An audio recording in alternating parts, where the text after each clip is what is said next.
Okay, so we're wrapped up here in Southbridge. We've got the Certainteed Landmark Pro Georgetown Gray all installed. We've done a couple extra details with the ice and water shield where the mansard transition is. We put some new fascia across there on the front and back. We're going to be coming back to do some side gable fascia work and some coil stock wrap. That'll be coming up next week. And yeah, it's been a great day. Let's see you around back. Nice and shady out back. So you can see we've got the new pre-prime pine fascia up there at the mansard change.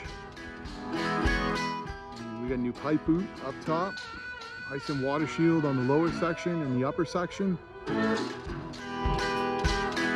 Drip edge all across the perimeters, including the mansard pitch change.